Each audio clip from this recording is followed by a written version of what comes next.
I'm fantastic, Angelo. How are you, buddy? So far, so good. Excited to be here. Me too.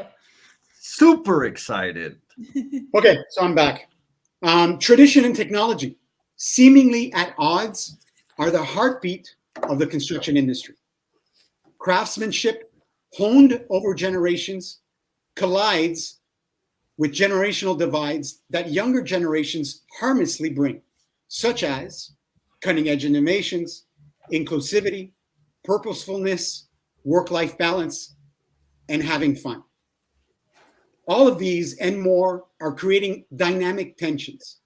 Some of the tensions are as old as the industry itself, like working hard and earning your stripes. Yet somehow, generations later, we still don't know how to understand each other. Because if you think this type of stuff is new, I got news for you. It's not. It's evolved as we humans do. So, right out of the gate, I will assure you that some old school values are needed and, in my honest opinion, must be maintained in order for this industry to continue successfully. There are a ton of lessons that must be shared by our veterans in order for our newcomers to understand the lay of the land and adopt them as their own. Then, with their own creativity, modify them in a way that suits their ever evolving industry, its workforce, and later on, their management style. Over the course of the next hour plus, we'll hear from each panelist, all relating to mentoring or being a mentee. For all our guests, you have an opportunity to chime in the comments section. We welcome your comments as well as the town hall progressives and encourage you to ask questions. We will be on the lookout for them and we'll do our best to address them and invite you to participate in discussion. Everybody ready? Let's dive in, shall we? I will open the floor and ask each of the panelists to share a very short bio of themselves, along with a short story about their experience with being a mentee or mentor. I will begin with Cody. You have 60 seconds. Hey, everybody. My name is Cody Fournier, and I am a construction management executive. And I have been in the industry for pushing 30 years now. A significant amount of experience on both the general contracting and the owner side of the equation, and also both in terms of operations and business development in the general contracting design build arena. And most recently in my career, I have been almost singularly focused on consulting in the professional talent development arena and the intersection of professional talent development with business development for strategic growth of contractors. So that's my background. And I wanted to share a fun mentoring story to help kick things off. That last year, I received a text that then became a phone conversation from a guy that I had had several mentoring conversations with over a period of about a year. And his text said, "Your mentoring is going to make me $1 million." And so that conversation then ensued, where he explained to me that after he did exactly what I told him to do in pursuit of a certain position and promotion, that he calculated that throughout the life of his career, that was going to make him an extra $1 million. So I share that story so that we all can have a greater level of appreciation of just how powerful the mentoring process can be, how lucrative and impacting it can be when you share what you know with others. Thank you so much, Cody. Lance, why don't you share your bio and short story? It's going to be nice and short. Lance Ferrell, I'm with Trade Partner HQ. I have about 11 combined years in the industry. Initially as a go get this, go get that. And now I'm part of the operations for a company called Factor X as well. And I did want to share a story about not knowing my contracts early on once I came out of the field. You know, I thought that I could talk my way out of a part of my scope with a general contractor, and that's not the case. He was an older guy, had it on his iPad and said, "Son, you better know your contracts before you come here again." And it sticks with you, right? You stay ready so you don't have to get ready. So that's something that I learned very early on once I got into the trailer. Awesome. Back to you. Matt. What's up, everyone? Thanks for putting this together. Matt Graves. I'm a construction project manager by trade, by day. In all the free time I don't have, I do a podcast and newsletter. It's kind of what Construction Yetis become. The podcast is the CM Mentors podcast. I do it with my buddy Kyle Grandel. We've been going for about 6 months now. The newsletter's been going for about a year and a half, and it's kind of taken up a life of its own, and really trying to get back to the industry and trying to mentor kind of the next generation kind of coming in, trying to be the resource that wasn't there for us kind of when we all started in the industry. So what keeps me going with the whole thing is I'll randomly get like a LinkedIn message or an email from just some person I don't even know. They're like, I've been following you for your whole podcast. I listen to them all. They've like, I really appreciate it. Keep doing what you're doing. And I'm like, man, okay, cool. It's actually somebody cares. So it's been fun. I care, Matt. I care. Thank you. Amazing. Jesse. What is going on, y'all? Jesse Hernandez here. Y'all probably seen some of my crazy stuff. Hopefully you got my Monday morning hug out this morning. I'm an independent consultant, and I enjoy spending my time causing mind shift and delivering mind shifting experiences, particularly in favor of supporting the men and women that are out there doing the work. And when I say men and women, I am exclusively talking about our trades folks, the people that put their hands on the stuff. In regards to mentoring, I'm excited about the conversation, looking forward to a bunch of questions from the audience, because yes, mentoring is an amazing thing. Being a mentor and mentoring someone, and receiving mentorship are very valuable things. But I also know that there are some very, very efficient ways to do mentoring poorly. And I know a lot of people claim that they are mentoring, and they're the only person that thinks that that's what's actually happening. So it's not just a passive thing. I think it's a dedicated thing that can bring tremendous value. And if done poorly, it leaves people wondering. Awesome. Thank you so much. Angelo. Hey, everybody. My name is Angelo Suntrees, 20 years in the construction industry in a variety of roles. Most recently, operations manager for a company up here in Ontario. Recently, last year, founded the human side of construction. And a lot of people ask me, is there a human side to construction? I say absolutely. And basically, our mission is to improve the human experience within the industry through two ways. One is kind of developing appreciation and understanding for the general population, because a lot of people don't know what the hell the industry is actually about. They think it's a bunch of white guys in hard hats smoking cigarettes outside concrete trucks. And there are those guys, don't get me wrong, but there's a lot more to it. And number two is improving the internal human experience, because like Gianluca mentioned, and everybody has kind of alluded to, we could do a lot better job in the way we treat each other. And whether it's suppliers, subcontractors, coworkers, there seems to be a bit of a mindset of us versus them, and very defensive, and just looking to break down those walls and improve relationships and communication. So a couple things on mentorship. Number one, Cody, I want you to share what you told your buddy, because I would love to have $1 million. So maybe we'll save that for the end. Okay. The main thing, and I want to challenge everybody here, even the panelists, is to, like, on the same thread as Jesse mentioned, is change your mindset around mentorship. Because a lot of people think it's a structured thing. It's one person who's going to change my life, and it's like being touched by God. And that's not the case, because what I found in my experience, some of the best mentorship experiences I've had, I didn't know at the time I was being mentored, but looking back, it's like a holy crap moment.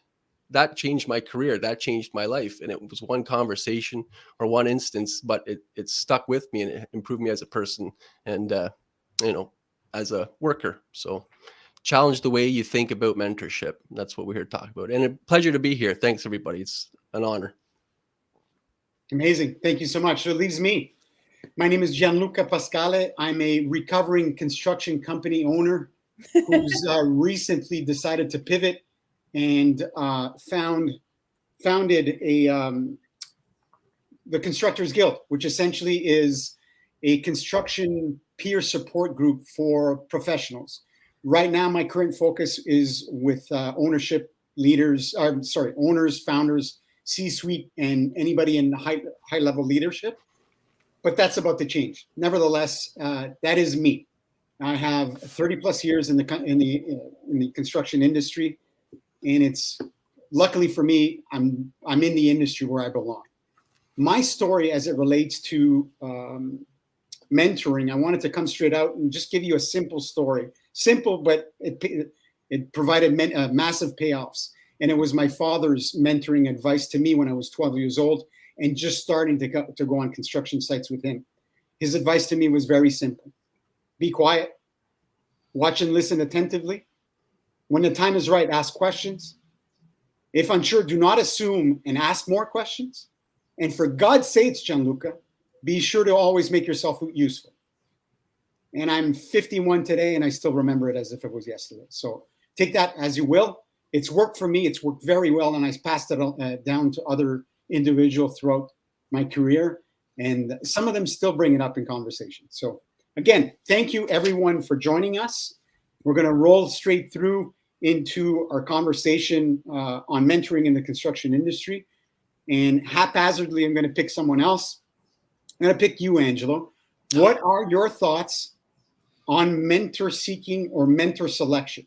How and why would you have more than one? Sorry, the question is, I'm going to repeat that, sorry. What are your thoughts on mentor seeking or mentor selection? Awesome. You have 2 minutes. Yeah, so this is an interesting one because like I mentioned, I would reflect on my career and note that I had multiple mentors. There's one that stands out in particular, but none of them were really an active process. And it was much like how I met my wife, which might be a story for another time if anybody wants relationship advice, but that's not what we're here to talk about.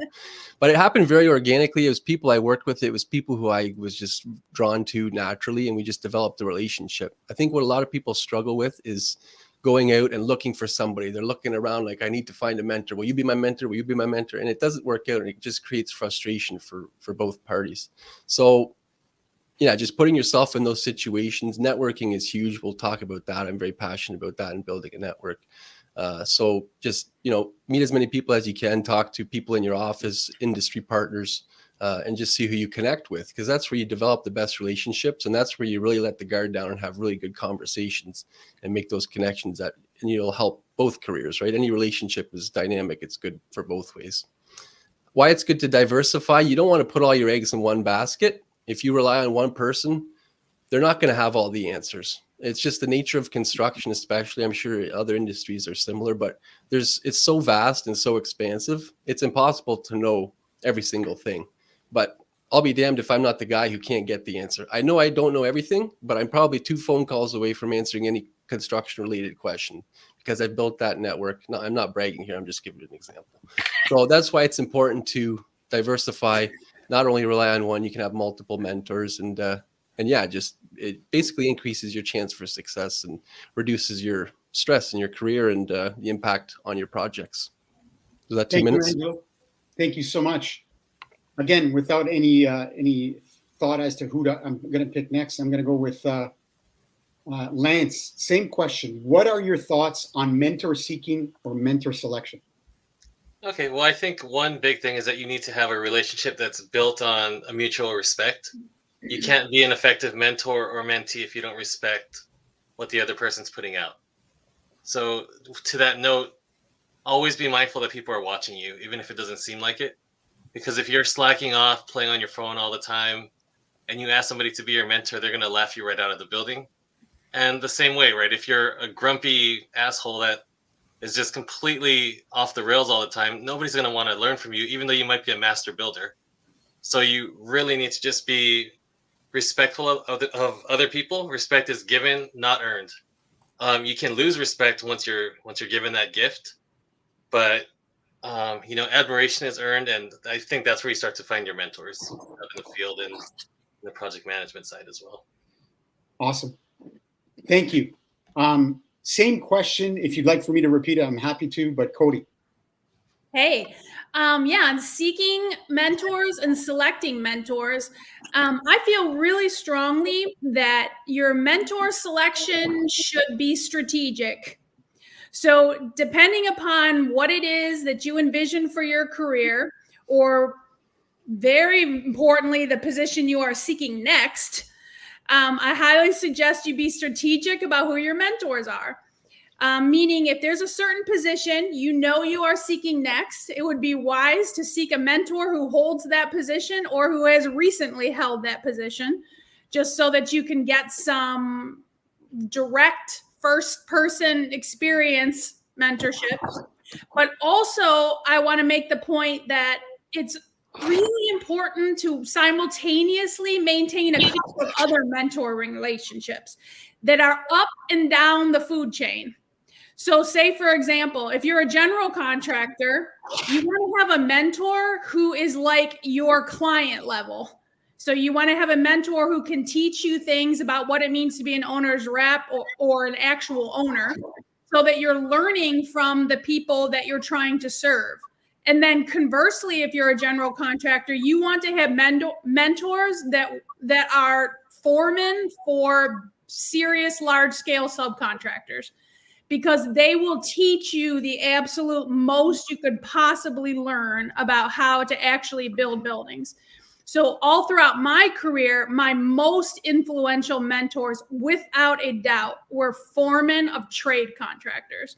So even if, and this is especially important, even if you never get to spend very much time in the actual field, or is not as much as you really should, the next best thing you can do is make sure that your circle of mentors includes trade foremen, so that you at least are learning from them in second person for what you're lacking in first person experience.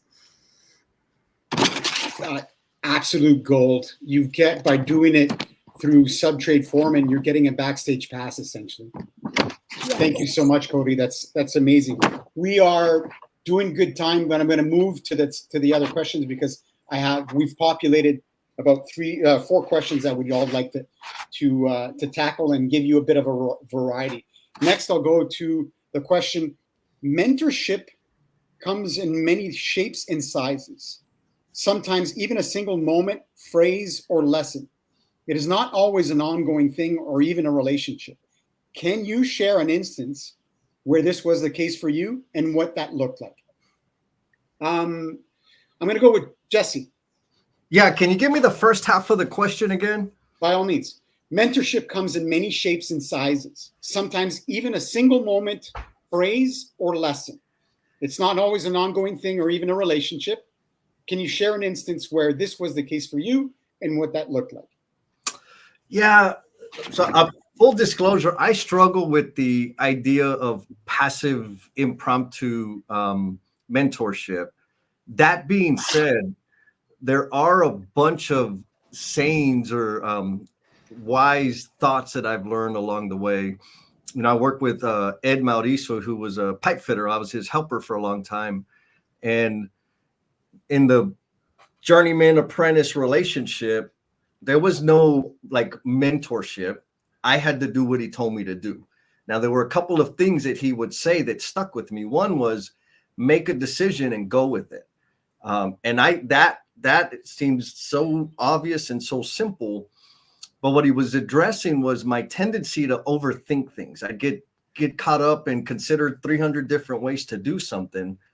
And he could see like I'm falling behind. He was catching up to me. He's like, Jess, make a decision and go with it. And finally one day I said, Ed, what if it's wrong? He says, then you learn. It's like, we're not doing heart surgery. We're not doing brain surgery. Make a decision, go with it, because my hesitance to make a decision and move forward was slowing down production. Nothing was happening. And so even if I made a decision and it was wrong, we would still continue moving forward. And so that was probably the one that I've tattooed into my frontal cortex. Like, make a damn decision and go with the thing.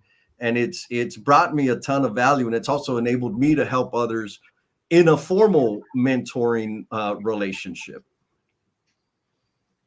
That's awesome. Thank you. Matt, I'd love to offer you a chance to answer the same question. If you'd like, I could repeat it, but if not, the floor is yours.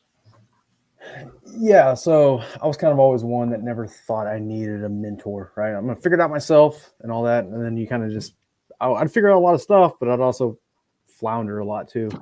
And so it was really kind of more recently, I think as I've gotten older and maybe wiser, that I realized you need help, right? I'm sure there's been mentors and sayings and moments throughout my career that's kind of got me to where I am today. But I had a conversation with Tats Nakagawa. I think most everybody here knows him, or at least been on his podcast.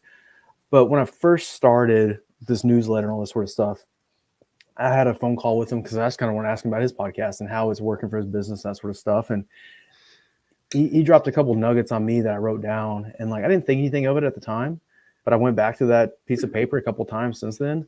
And like, it's made way more sense after I've gone down that road of like kind of being content creation and doing all that sort of stuff, that it's like, it's really resonated with me. And so I don't know if I really answered your question, but a lot of times, like, it may take time for the lesson to hit home. That's kind of the thing what Jesse was saying too. Like, it took him a lot of times to get through his skull, and I have a thick skull at times too. So it's just kind of maybe staying with the same mentor and kind of hearing the same thing over and over and over. And even though he told me once, I wrote it down and then I read it over and over, and it kind of finally sunk in. So I'm just going to segue on that. I relate to that. It's happened to me, and I've seen it happen to others as well, where you've been hanging around with your mentor, whether it's a long-term one or one that was just short-term, maybe, a couple of weeks or over a project.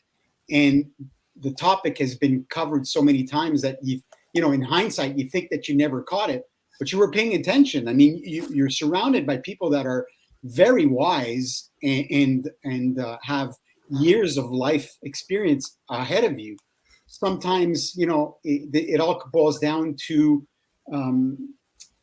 being kind to yourself. When it does come back up, celebrate the fact that you remember something that your mentor Matt or your mentor Jesse or your mentor Angelo or Cody or Lance shared with you, and you go out of nowhere. Here I was thinking that I wasn't grasping something, but true inform, it pops up and it's making the difference. Sam asks a question, and I'm going to be impromptu. I'd like to see that we help him out. And there's another one from Justin Uyar, who's going to come straight up. Does anybody want to kick at the can at this one? The one that's posted? I'll take a stab at it. Go ahead, Jesse. So Sam, what's going on, brother? Thank you for bringing that question up. In terms of influencing, I would think of my recommendation would be this, and my approach would be exactly this, is I would frame it in terms of influencing more than mentoring, because a big giant group like that of very strong-minded, opinionated field leaders, I've lived that life and I know it ain't easy. And so when I talk about influence, I talk more like specifically from the viewpoint of demonstrating the behaviors I seek. And so when I want folks to like work and develop their personal skills, I will be actively working and developing my personal skills, and I will be engaging with them about it. Now that feels kind of loose, and it's not really penetrate, or may not have the penetration that you're seeking. So one thing that I recommend, if in your situation, when you have that large a group of folks, and there's the relationship that you have with them, like the formal relationship in terms of being the boss, I would recommend a book study. Pick a book that covers ideas, thinking, mental models that you aspire to, and get a bunch of copies for your teammates there, and study the book together. Have a regular call so that they can get insight to the way you think, and also you get insight into the way they think. And that would be one of the efficient ways I would approach it for that big a group of people. Hopefully that helps, my brother. Awesome. Thank you so much. We'll move straight to Justin's question. What is some advice for someone when they are assigned a mentor that they didn't choose? I can have a crack at this one. Yeah, Angelo. Because it may or may not have happened to me in my past. No, it's you can tell pretty quickly if you're not going to mesh with somebody, right? And like the odds are likely if you're not feeling it, they're not feeling it either. So it's not going to be a very productive relationship for either of you.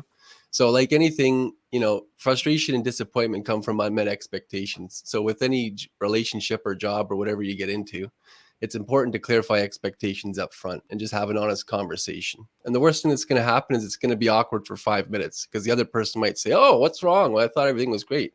Mm-hmm. And you can just, it doesn't have to be personal. You can just say, "I don't think this is working out," or whatever. So on one hand, It depends. You got to weigh the options. If it's really not going to work out, you might be best off cutting ties in the beginning and finding somebody else. If that's not an option, you just focus on the positive and try and guide and shape the relationship the best you can and get the most out of it. Because I believe, everybody has something to offer, and we have something to offer everybody. So you can't throw the baby out with the bathwater. But depending on the situation, regardless, I think it's best to have an open and honest upfront conversation. I agree. That's the only type of conversation you should be having with your mentor or mentee, open and honest. I'd like to add, out of all of the gold nuggets that Angelo just dropped on us, if it was appointed to you or assigned to you by someone, there may be something that they see correlating between the two of you. So if anything, I would tell you also, give it a chance. Nice.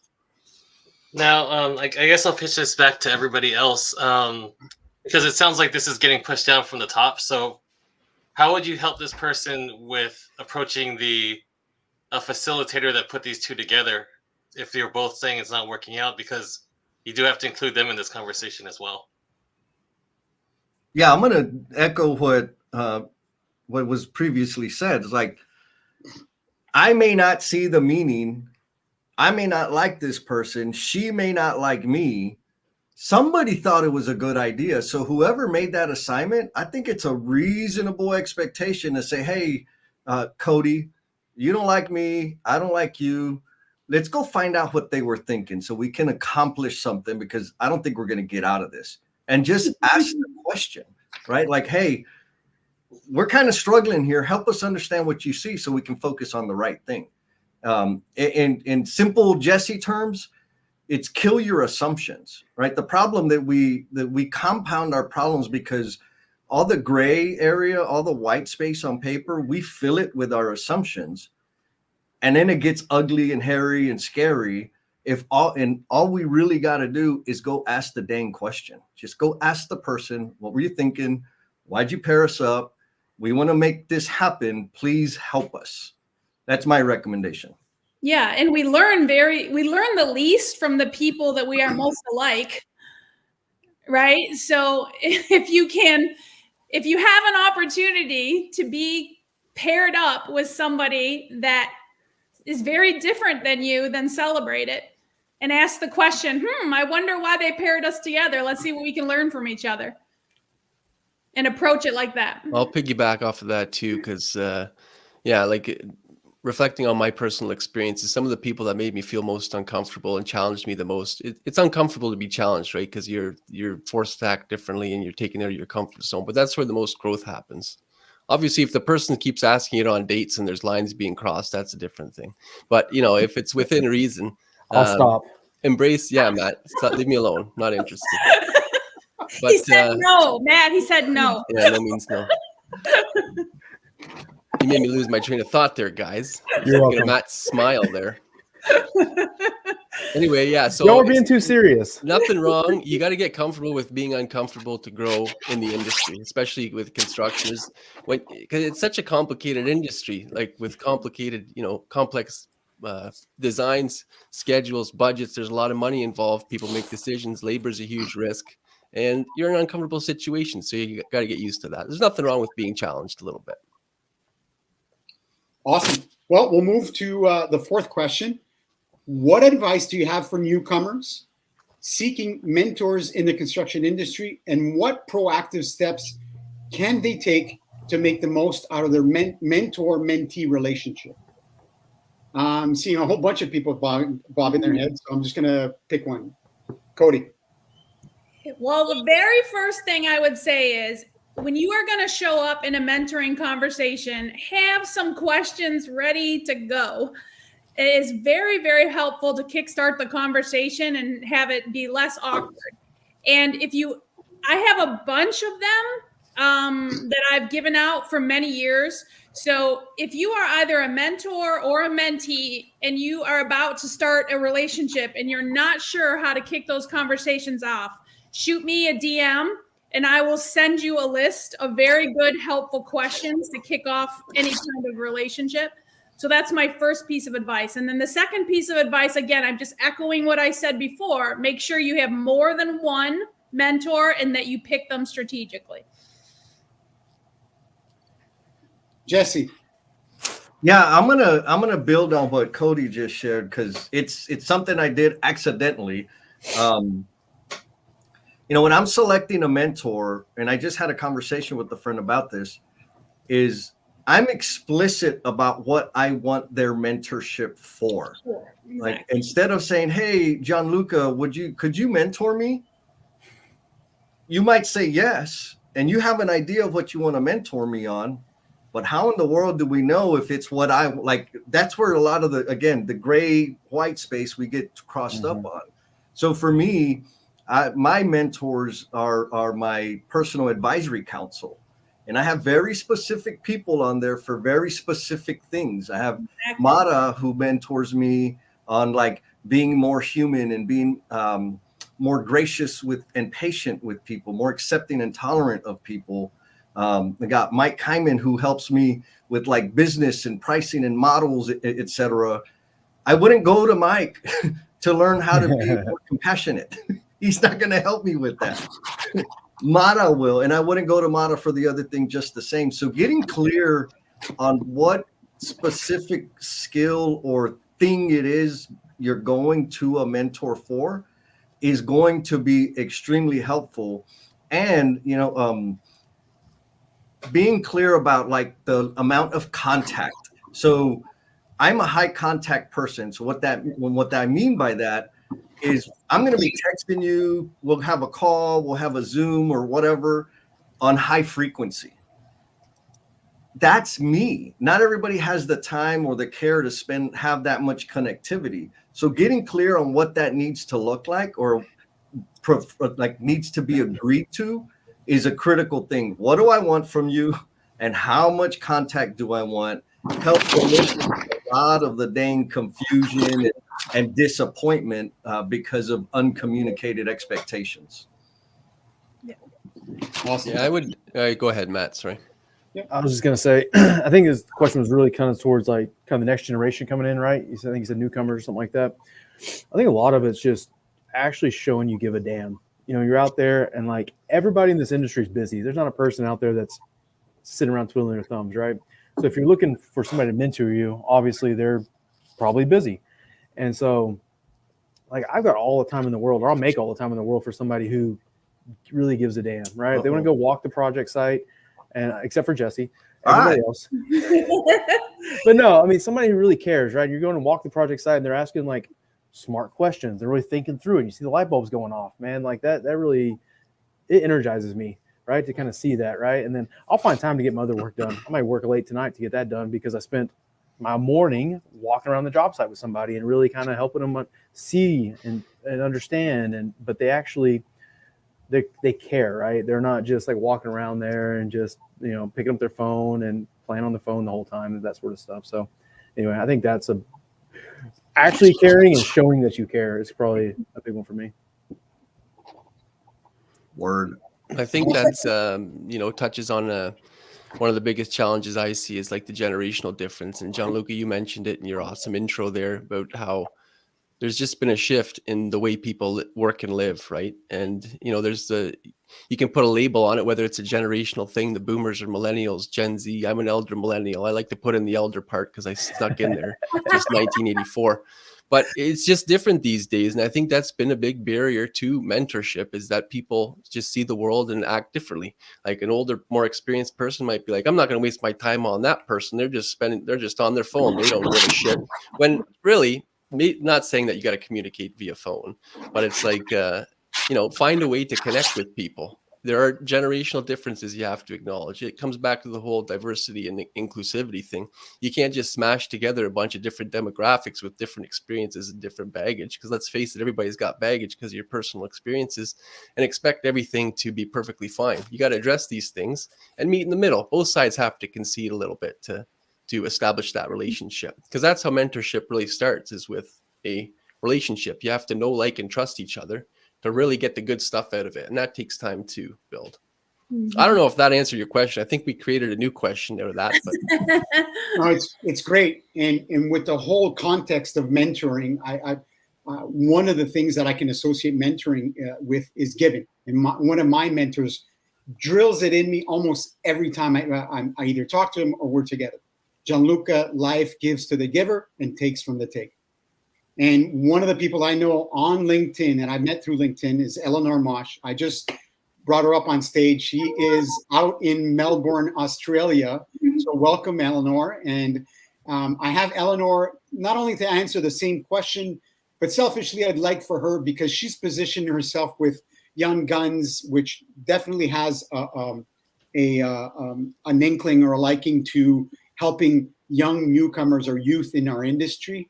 And Eleanor has a new book coming out. So I'd like to do a double shot, giving Eleanor a chance to answer the same question and possibly talk to us really quickly about her book.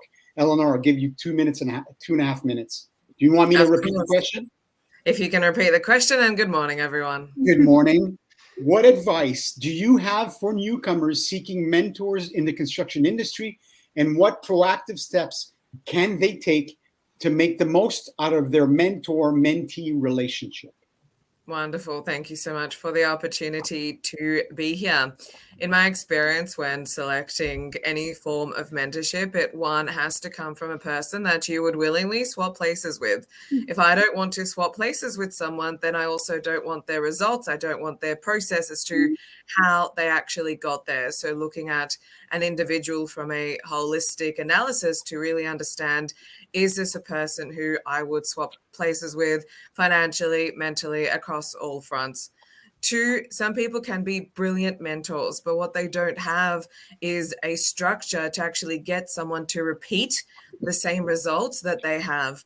Giving someone verbal arbitrage really doesn't allow them to go and implement, because any form of mentoring is only as good as the implementation that someone is set up to do. So that is just as important as selecting the mentor in the first place. And the third aspect is to ensure that any mentor doesn't impress their paradigm onto you. It's about extracting what you desire, where you want to get, and not letting someone cloud your path with, you must become an OH&S representative, or you must do this, or you must do that. That is really irrelevant to the total frame that someone can actually mentor someone on. So being able to park one's biases and actually look at an individual in their totality is key for anyone, whether they're young guns or otherwise, in selecting a mentor, because it is a privileged position to be for someone. And in terms of the book, thank you very much, Gianluca, for the opportunity to speak about it publicly. This is the first time that I am speaking about it in a forum, and it is a premier anthology, bringing together the wisdom of exemplary leaders, industry titans, of course, Gianluca, with you in the book, and to have Coty as well, who has absolutely brought disruption to the anthology and bringing in fresh perspectives, because I do find that the industry is just stale, and the industry's had such a fall from grace, and it is conversations as such which brings in that intellectual sparring, which is missed, because majority of the industry are looking towards others, and others are mostly in mediocrity. So bringing a principle-based approach to the industry conversation is absolutely imperative to steer the tide from where it's going. And Secrets of the Construction Industry will be available in 2024. Awesome. Thank you so much, Eleanor. I appreciate you joining us. And just to cap off, if I may, I'm going to share what I believe my advice to newcomers as it relates to being a mentee. The first one, well, you probably all heard before, but that doesn't change the fact that it's the foundation upon which one must live life. And that is to know your core values and live by them. And don't lose sight of that by thriving to be more, to keep from being less. The second truly puts the rubber on the road, and that is for you to learn self-love, self-reliance, and self-responsibility. The individual who masters these three superpowers gets the coveted work-life balance award. And finally, drop the entitled attitude. I'm not saying that because you are a newcomer, you are entitled. We've all been entitled when we were somewhat new to something, be it age or an industry. The world owes us nothing. embrace humility, and approach things with curiosity. Be open to criticism and use all of what we have shared today to establish your reputation and career in the construction industry. That's my share with respect to the mentee. We'll proceed. Lance, by all means. Gianluca, I'd like to ask, when you're talking about the entitled attitude, I've seen that mistaken a lot of times for a fresh point of view. And I think it comes from somebody not taking the time to be humble and learn before they throw out their opinion, right? They're just saying, why are we doing it this way? Let's change it, but they don't know the whole picture. What's some advice that you might have for somebody that, wants to bring that fresh point of view? Because that's why we brought you in here, right? We want a new set of eyes on things and a new young people out there, but without stepping on toes. I mean, aside from telling you to suck up your pride and listen, I mean, I go back to how I started. Listen and ask questions every time you watch. If it's not being explained to you by literally watching somebody do what they have honed their craft over the years, you stand to learn a lot. But humility is a tough pill to swallow, I guess, for all of us. I've made the same mistake of shooting my mouth when I was young, thinking that I knew all of it. But it took experiencing what was trying to be taught to me and doing it my way, failing, and then going back and either asking them to teach me again, or still having it retained within my mind, trying it and going, hey, he or she was right all along. Yeah. If you remember the phrase "seek first to understand before you seek to be understood," that's a good one. But also, when you are out there and you are young and you are learning, one of my favorite phrases is to say, "Will you teach me why we do it this way?" If you say, "Will you teach me?" First of all, that's a very humble, good use of words. Will you teach me? As opposed to, will you show me? Will you teach me? That allows you to take a student perspective and give the respect to somebody that's more experienced than you in the teacher role. So if you say, will you teach me why we do it this way? That allows you to seek to understand first. You might find out there's some good reasons why we do it that way. And then once you've learned why we do it that way, if you still think you have some good ideas or some good tweaks or adjustments, then you could say, would it be helpful if we did this? That way you're throwing it out there as a question, not we should do it this way, but just would it be helpful if we did it like this or we tweaked it like that? But by having that kind of a conversation, you start by putting yourself in the student role and allowing the other person to be in the teacher role. And you're much more likely, I think, to get a healthier dialogue.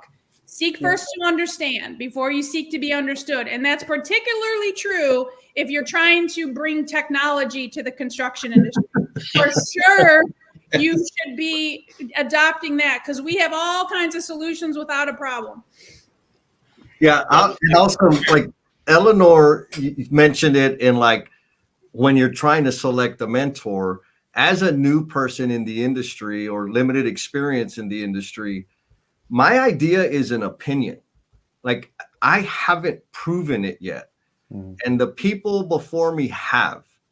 So if I don't have a body of work to stand on, I really need to be reflective about that and say, I really don't know. This bugs me. I've never done it that way. I've never done it my way either. Right. So humility, right, is required, and just some real open, honest reflection about, have I done it or not? If I haven't, let me try it the other way first. And then all the cheat codes that Cody shared are absolutely gangsta. Like, that will help dramatically. And you'll recognize how quickly they'll help and how quickly they'll unlock doors if you have been paired or if you selected the right mentor. Chances are it's been my experience, chances are for you to mess up choosing the right mentor, the odds are very low, right? If you're already going into the market to seek a mentor, you're already in the mindset of receiving one. right? So if and or when you're paired with a good one and you approach things like Cody broke it down for us, and like Jesse added on to it, I see nothing but extremely good results with it. Yeah. I think it's also important to keep in mind that mentoring does not have to be an ongoing thing or a relationship. Like when I think back to my own career, I think about there's like these little punchy one-liners that stand out in my head that I just picked up from conversations or being on a job site or being around someone who wasn't intentionally mentoring me. They just said something and it just stuck in me. And I consider that now, as I look back, to be incredibly helpful mentoring. Like two of them come to my mind right away. One, I remember when I was a field engineer, like just completely green rookie on my first job site. And I remember walking through a threshold. I was in the interior of the building. I was walking through a threshold to the exterior of the building. I had my superintendent in front of me and a foreman. I think he was the electrical foreman behind me. And the three of us walked out the threshold from the interior of the building to the exterior of the building. I was probably in my first month on the job. And I walk out and the electrical foreman pulls me aside and said, "Don't ever do that again." And I had no idea what he was referring to. And I said, "Oh, teach me," like that. And I said, "What did I do?" And he said, "When you walk through a threshold, don't look up." And I said, "Oh, it just didn't even occur to me." He's like, "You look straight ahead when you walk out a door. If you look down, you expose your neck. You look up, you expose your face." Like, meaning he was literally just trying to teach me that something could be falling off the edge of the building above you. And your hard hat is your only defense against something that could be falling off the building as you walk through a threshold. My point of bringing that up is I don't even remember that guy's name. I barely remember anything else about him. But let me tell you, I look straight ahead when I walk through a threshold on a job site at all times. So there are things like that, and I look back at that as that's somebody who cared about me, who was trying to teach me something, and it stuck. So just keep that kind of thing in mind, that if you just listen and pay attention to all the conversation that's going around you, you'll get a lot of wisdom that will come out from people who have been around and probably are sharing something because of something horrible that they saw happen to somebody else, right? So it's like problem prevention. So I just wanted to bring that up as one example, that it doesn't have to be a formal relationship. There's just opportunity to mentor people whenever you see them doing something that could be improved or something that's putting them in danger or anything. Just speak up, say something, and help the next generation. I think that's a good point too. And if I could jump in here, Gianluca, because Lance brought up a very good question. Then he left. He just did a mic drop and disappeared. That's an epic move there. That's boss move. He didn't have an answer. He was afraid he's going to get called on. Yeah, he didn't want to. He'll probably be back in a few minutes once we're done. No, but I think he brought up a very good point. And I took a bit of a different perspective on it because I know I've worked with a lot of younger people. And when you're starting out in your career, I remember seeing a graph where your experience is here, but your energy and your ambition is like way up here. So a lot of people are like very keen to do stuff. Yeah, I can take on this. I can do that, but they don't know how to do it. And they might think they know because they got a degree or whatever. I was there 20 years ago out of engineering school thinking I could solve all the problems, but I really didn't know shit. But what you can bring is a fresh perspective and a different set of eyes. And like Cody hit the nail on the head. It's all about language and communication and psychology. Instead of coming in being like, "You're an idiot. Why the hell you do it this way?"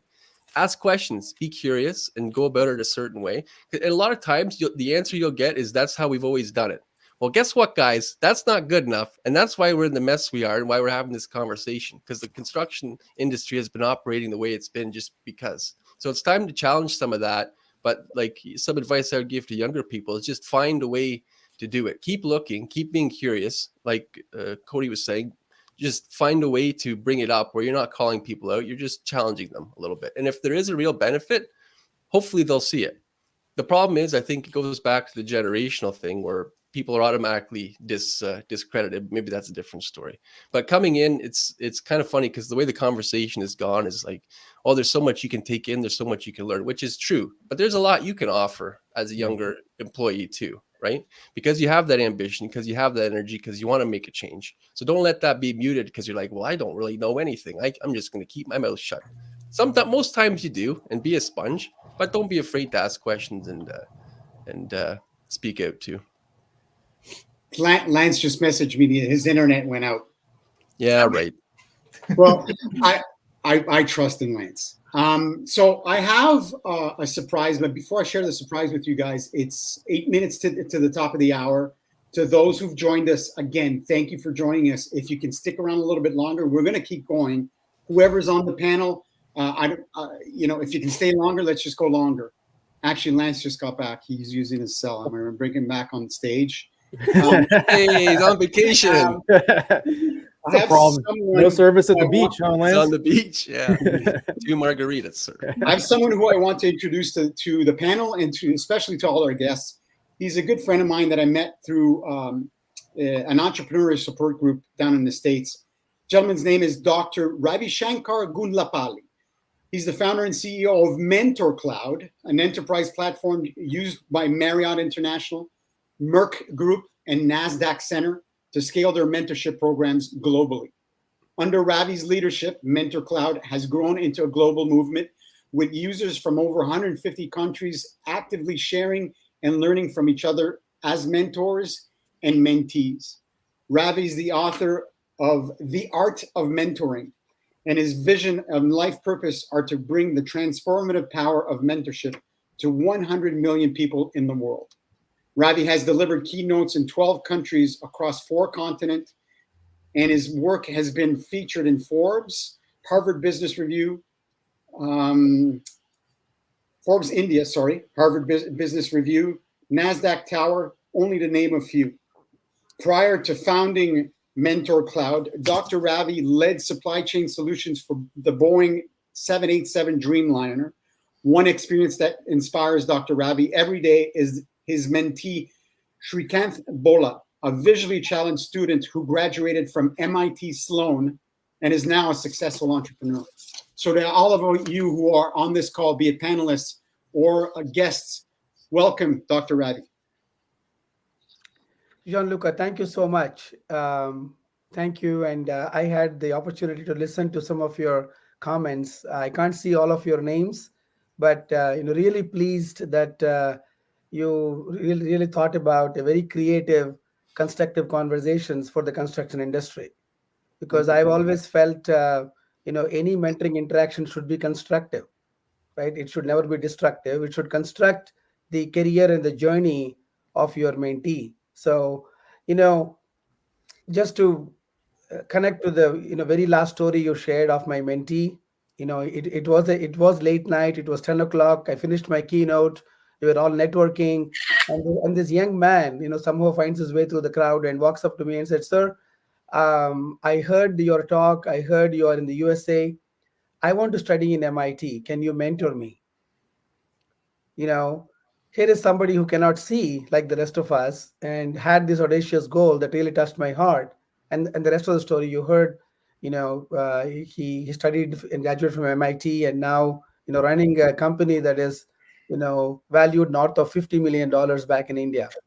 So it's been a transformation more for me than for him. Because I always thought sight and vision are the same, but they are not. A lot of people with eyesight but no vision, they're just wandering around in life. But here is a man who cannot see. We don't have to if you have a very strong vision, because we are here for a short time on the planet.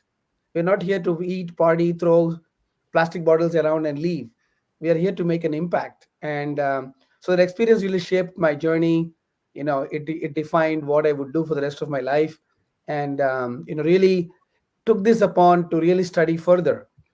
I want you all to, reflect how you got to where you are today, right? How did you get here?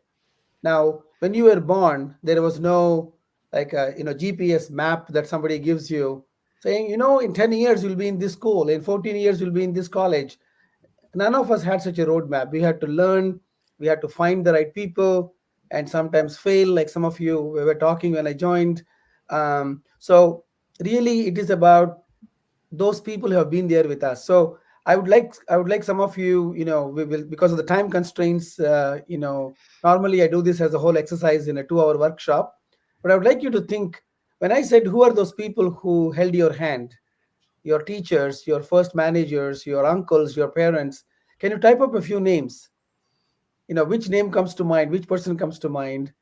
And For those of you on this call or on this event, use the comment section. Let's see it. Even though we might not know them, I yeah, encourage you to type them there. I'll tell you why. So, as I'm saying, think of those people. Let's bring them into the conversation today, in spirit. Now, if they are there, if they're still alive, I've been in meetings, say, like all over the world, when sometimes, somebody who is considered as their mentor is no longer there. So if they are alive, give them a call, visit them, send them a text message, thank them. Like somebody said in the comments, gratitude is at the center of mentoring relationships.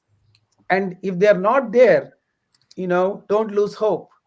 I still have people who call me and say, your dad was amazing. you know so even if you go to their family, it sends an energy back to you in 10 times back. So gratitude is important. I hope you will do that. So you know I define mentoring, again, I will shorten in the interest of time. Like, other people shared their wisdom and time with us, they genuinely cared for us. So I defined mentoring in my book as a human to human transfer of wisdom. It is not some HR executive trying to launch a mentoring program. They have made it like a project. It's actually much more human than that. So it's a human to human transfer of wisdom, and it catalyzes what I call the flow of wisdom. Going back to my PhD in fluid mechanics, right? So as I studied this in more detail, now I'm an engineer. I'm a mechanical engineer. I built cars, I built planes. So I had no reason to be to do what I do today. But when I studied it, it seemed to mean nothing. Like, it seemed to be like a flow, you know. And I started thinking about it. And even a human body, if the flow of blood is interrupted, the body suffers. And in an economy, if the flow of money is interrupted, the economy suffers.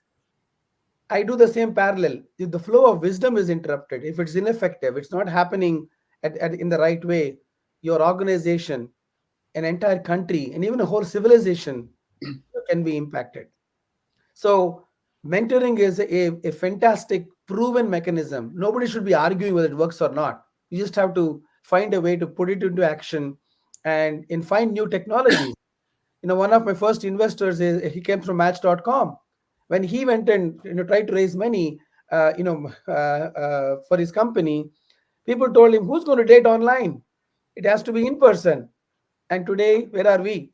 So I was told the same thing. Oh, mentoring is so Sunday morning. You wake up, go to your church, and come back and meet this young kid and help them. No, it is. Yeah, I've interviewed over 1,000 leaders all over the world. Everyone had someone else who was looking out for them. So we all need to surround ourselves with the right people. And in my book, which Jean-Luc, I will do another gift on top of being here. I'll send you a digital copy of my book. Please feel free to share it with your audience. And I would like you all to be surrounded by people. Now, some young people, I think somebody asked me, "Hey, everything is good for me. Why do you need a mentor?"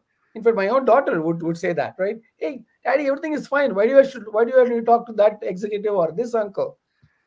A lot of people have that myth. And I ask them a simple question: who is thinking about your career and your well-being when you're sleeping?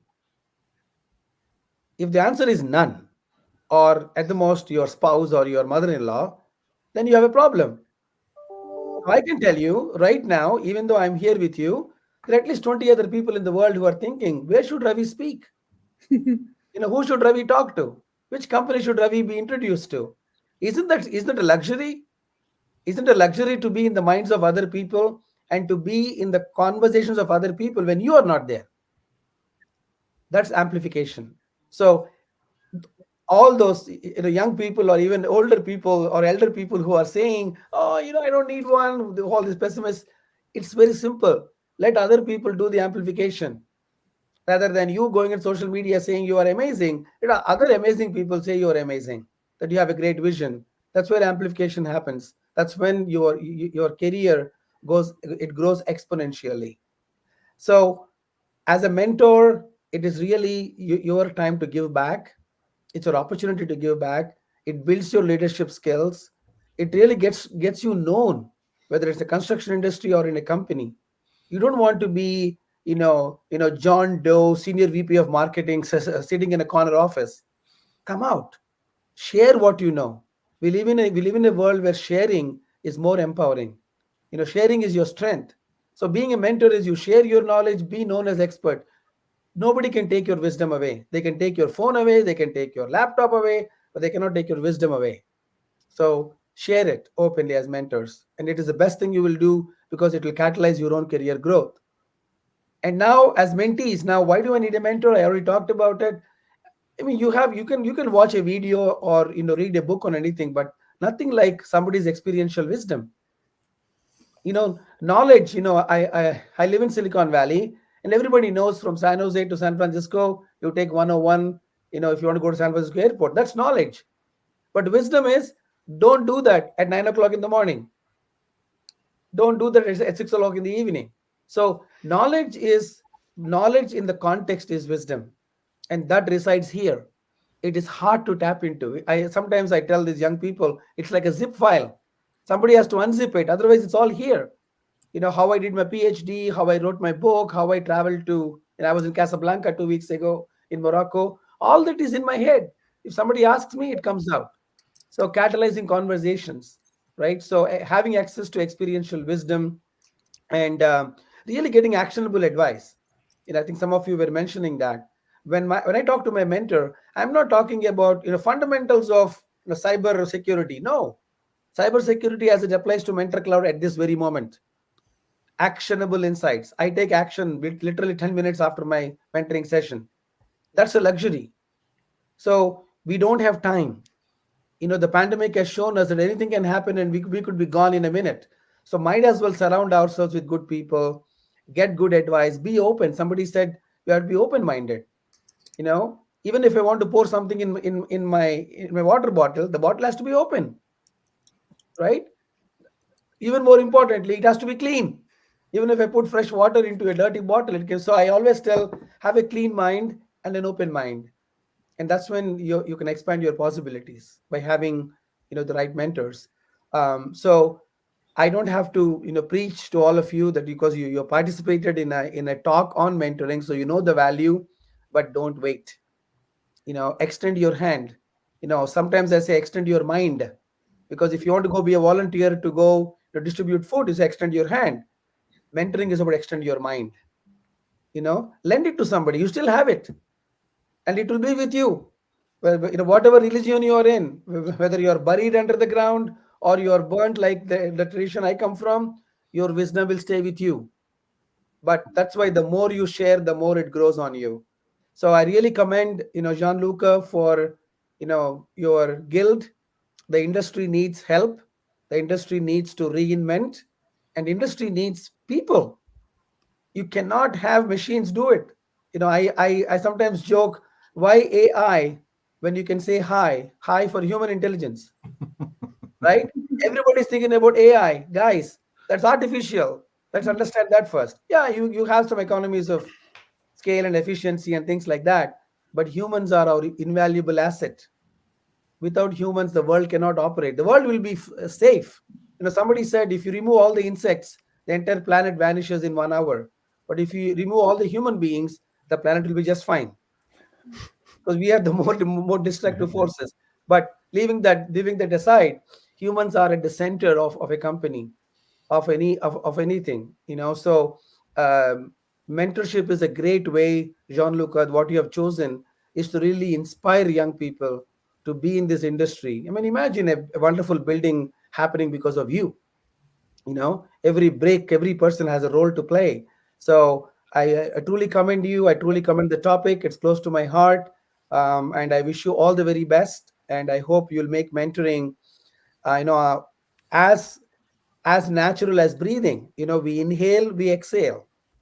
you know We are a mentee, we learn. We are a mentor, we share. So let's keep it like that. Let's achieve success as well as significance, not just success alone. Significance is what will remain long after we are gone. So thank you again for inviting me. Happy to take any questions. Thank you, Dr. Ravi. I appreciate the time that you spent with us, the kind words that I am sharing with the panelists that are here, including Lance, who's not on the call. He's bouncing up and down just because of cell connectivity. But I trust that everybody else on this call has well received your words of wisdom, as well as the kind words that you shared about what we're doing for the industry. We're not alone. There's a lot of others, even some on this call, that are disruptors, are change makers. And that's what our industry needs right now, is a lot of people like that. And we felt that coming out of the gate and discussing mentoring or being a mentee would be probably, and I still feel, the best place to start. We have time to keep going. Yeah, I just want to jump on something Ravi said, Yeah, because he mentioned we still have our minds to share. I think we've all lost our minds. That's why we're in the construction industry. You have to have some screws loose to do what we do, and it's an important factor in success. But no, basically, if I could just say a couple things, because what I heard and what I believe is, like, you don't know what you don't know, and that goes for both a mentor and a mentee. So having an open mind going into a relationship ready to give and to receive is like the critical first step to building that. I just wanted to make my joke, John Lucas. Sorry, buddy. It's well positioned, and I cannot confirm or deny if I lost any of my screws. Yeah. Nevertheless, Angelo, even people with loose screws become entrepreneurs. I was working in companies when I didn't even go to work, they paid me. Here I work like I shouldn't say a dog because I have a dog, but I work very, very hard and I don't get paid like I used to before. So people with loose screws either are in the construction industry or become entrepreneur, I guess. Yeah. Somebody's got to do it. Somebody's got to do it. I just wanted to chime in that when you talked about the flow of information and the flow of wisdom, that is so critically important in the construction industry right now, because of our labor and talent shortages, and because so many people that have the true building knowledge are retiring in the next 10 years. It is absolutely critical that we ensure the transfer of building knowledge from that generation to the next generation. So we need to not only make sure that we have good, solid mentoring practices happening on a regular basis, but someone else who's in attendance on the call here sent in a question, I think his name was Justin, about official training, like formal training systems within the construction industry, which is an adjacent point that's equally important. We need to make sure as contractors that we are not just mentoring from one generation to the other, from the older generation to the younger, and from the younger generation to the older, but we also need to make sure that the most prominent construction companies are creating formal training and professional development programs to ensure that all of this knowledge and wisdom transfers. And it is really critical that we make sure we do this before everyone who really knows how to build buildings runs for the hills or retires. Cody, if I may, you said that prominent builders should take this on. A question for you is, and I'm not putting you on the spot, we're just unpacking this. Why just prominent builders? In the position we're in, the industry. Well, I mean, right? I understand the point you're making. In theory, every construction company would do it. But I'm just saying, since a lot of in any market, since a lot of entities, are led by example, it would be nice if we just make sure that the most prominent, elite, largest construction companies are setting their best examples possible, since they tend to have the most influence. And then hopefully it trickles down from there. But your point's well taken. Yes, every contracting company should be doing it. And I think the ones that do it well have a strategic advantage. The construction companies where there is this ease of flow of transferred information from people who know how to do things to people who are learning, I think they do have a competitive advantage because their people get up to speed and become more effective and productive quicker. And also there's just a lot of great tools that are out there now that didn't exist like when I was coming up. So I'm 54 years old. So when I graduated with my construction management degree, it was 1991. You know, there was very little internet, very little email, very little anything like there is now. But nowadays, there is so much more opportunity for information and wisdom to flow. I mean, look how many like construction industry books and podcasts and whatnot are represented even on this panel. So there is a huge opportunity for information and wisdom to flow. We just need to all make sure we're pouring into that open faucet and that we're not hoarding it, right? Whatever information and wisdom you have, for God's sakes, don't hoard it. You know, allow yourself to be ripped off. I try to remind myself of that every day. Like I used to fear that, oh my gosh, I'm going to publish something and then somebody's going to rip it off and claim it as their own and not give me credit or whatever. I used to think like in fear like that. And now I've learned to just let everybody rip you off. Share what you know, right? And let it trickle down. Yes, somebody emulates you. It's a biggest form of compliment. I'm just going to be a human bookmark and jump in on one thing, and then I'm going to Matt. You mentioned this being a huge opportunity. I'd like to add to that is this is a huge opportunity for any size business. You know, one of the common topics is how do I get more people interested in coming to work for my company or for my firm at this very moment in time, considering the labor crisis that we have? Well, work on mentoring, make it a part of making it visible and part of the promise that you make to your interested parties, and tell them that you're going to follow, and show them that you're following up. Give them examples. If you have to, pull in one of the mentees and have them share stories of what they've learned so far. It's not, the interviewing process should not always be you questioning them. Allow them a chance to understand what your company looks like on the backstage. Matt. I was just gonna something Dr. Ravi said. Somewhere in his monologue, and I don't remember where it was at, but it was something along the lines of, being open and sharing and that sort of stuff. But I was thinking about it that a lot of times, sort of being a mentor and helping out somebody else, you quickly realize maybe you didn't even understand something as deep as you thought you may have understood it. And so it's actually made me a better professional and better, like smarter. Because like if I'm gonna go teach somebody, I start to do it. I'm like, oh man, maybe I don't even understand this as well. So then I've got to go kind of really understand it better to then teach them. Exactly. So it's made me a better, better professional. So I think, Matt, that's a fantastic, we all do that, right? When we are on stage, we don't want to make a fool of ourselves. Yep. So we go and make sure that we really know what we think we know. And the other point is, beyond skills development, we're dealing with an age where people are not engaged. They come to the industry, they don't really care. So when you establish these kind of human interactions in the company, anyone that's joining the industry or your company feel more connected. Those human connections, right? We all live and work because of the people around us.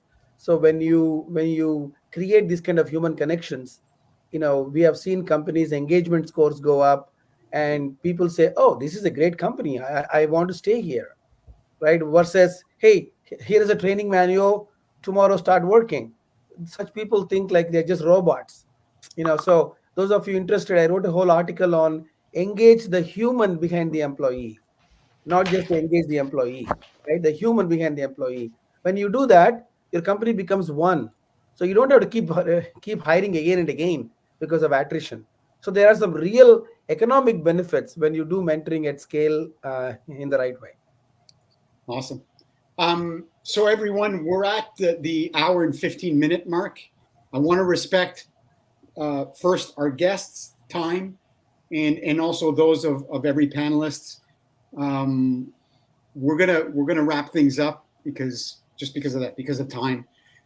To all of those who joined, the panelists emailed me a whole bunch of bits, their profile, their book links, everything. And I had it all set up. I copied and pasted and I put it in the comments section. Unfortunately, it is just scrambling it and it's making a complete mess of it. So my promise to all of you is that I will share that information in a specific post on LinkedIn tomorrow. Please be on the lookout for it.